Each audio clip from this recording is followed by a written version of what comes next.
네, 안녕하세요. 부대표 이야기의 부대표입니다. 네, 제가 지금 9시 좀 넘어서 나왔는데요. 지금 시간은 9시 3분입니다.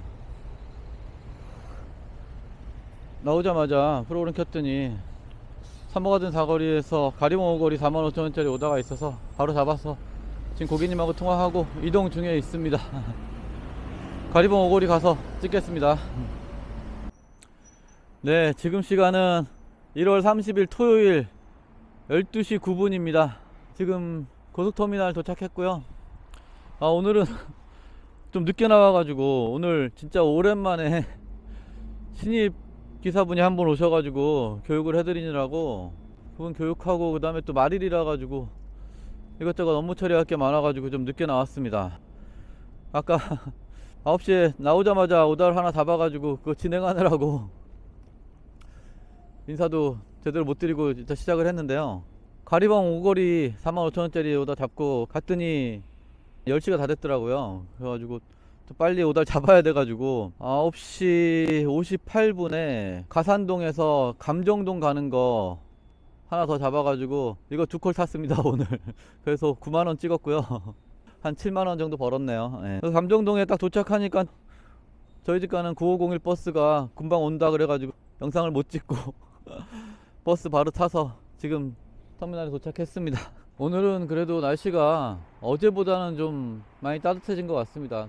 앞으로는 좀 날씨가 따뜻해진다니까 그건 좀 다행인데 이 2.5단계가 언제 풀릴지 참 걱정입니다. 이게 제 생각에는 구정 때까지는 2.5단계를 유지할 것 같은 느낌인데 사실 뭐 구정 때 2.5단계가 풀리기만 해도 저는 다행이라고 생각합니다.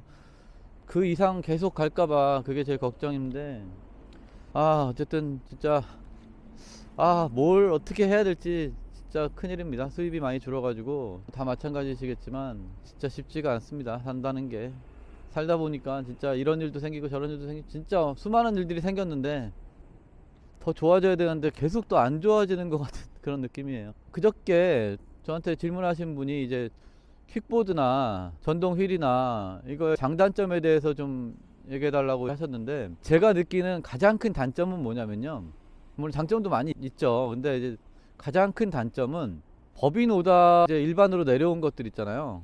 그거를 못 한다는 거예요. 법인 기사들이 안 타서 일반으로 내려온 법인 오다들이 그래도 일반 오다들보다는 좀 낫잖아요. 복장은 어느 정도 되니까 타도 되는데 전동휠이나 킥보드는 법인 오다를 탈 수가 없어서 그게 제일 좀 안타까워요 사실은. 그리고 두 번째 큰 단점은 이제 춥다는 거죠. 특히 킥보드 같은 경우는 손잡이를 꼭 잡고 가야 되기 때문에 추워가지고 겨울에는 킥보드 타시는 분들이 거의 없습니다. 그리고 킥보드 같은 경우는 바퀴가 작아서 브레이크를 잡으면 이게 바퀴가 미끄러지면서 넘어지는 경우가 되게 많이 생겨요. 특히 내리막 같은 데서. 그래서 제가 저희 기사분들 중에 사고 나서 잠깐 쉬겠다고 하시는 분들이 대부분 킥보드 타다가 미끄러져 가지고 넘어지신 분들인데 보통 내리막길에서도 많이 미끄러집니다. 조금만 브레이크 잡으면 뒷바퀴가 확 돌아 가지고 바로 넘어지거든요, 킥보드는. 그래서 제가 킥보드보다는 전동휠을 타시라고 얘기를 하는데, 물론 전동휠도 추천하지는 않습니다. 근데 이제 킥보드보다는 전동휠이 난 게 바퀴가 크니까 조금 안정성 있고 속도가 또 낮으니까 좀 더 안전하고 또 두 손을 다 자유롭게 쓸 수 있다는 장점이 있잖아요, 전동휠이. 근데 이제 한 가지 단점이라 그러면은 배우기가 어렵다는 거. 이게 전동휠 배우는 게 별거 아니라고 생각하시는 분들이 많은데 생각보다 굉장히 어렵습니다, 전동휠 배우는 게. 진짜 보호 장구 다 하고 좀 배워야 돼요. 한참 배워야 돼요. 스키 배우는 것보다 제가 어렵다고 느꼈습니다, 저는. 예. 킥보드는 뭐 아무나 타실 수 있는 건데 전동휠은 배우기가 일단 어려운 거 빼고는 제가 볼 때는 킥보드보다 나아요. 그래서 킥보드 타다가 전동휠로 바꾸시는 분들은 많아도 전동휠 타다가 킥보드로 바꿨다는 분은 한 분도 못 봤습니다. 그리고 이제 혹시 킥보드를 사실 분들은 다리가 불편하신 분들한테는 제가 킥보드 사시라 그래요. 빨리 좀 못 걷고 약간 불편하신 분들이 있거든요. 근데 그런 분들은 이제 킥보드를 사실 때 꼭 바퀴를 8인치짜리를 사셔야 돼요.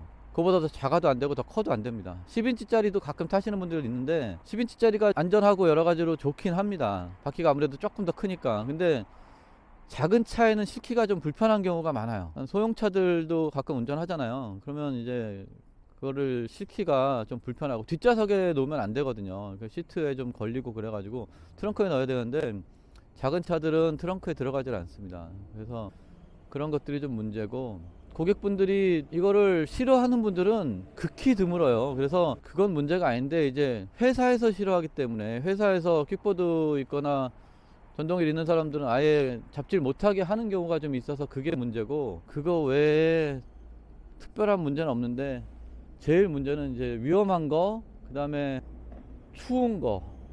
반대로 여름에는 좋죠. 여름에는 시원하니까. 그리고 이제 법인 오다를 못 한다는 거, 그게 제일 문제인 것 같아요. 그리고 전동일 같은 경우는 배우기가 어려운 거, 대부분 다 아시는 내용일 텐데, 일단은 제가 지금까지 이거 타면서 느낀 것들에 대해서 좀 말씀드렸고요. 또 궁금한 거 있으면 저한테 문자 주시면 제가 아는 범위 내에서 알려드리겠습니다. 아, 정말 어려운 시기에, 추운 날씨에 정말 고생들 많이 하셨고요. 오늘은 여기까지 하겠습니다. 좋은 하루 되십시오. 감사합니다.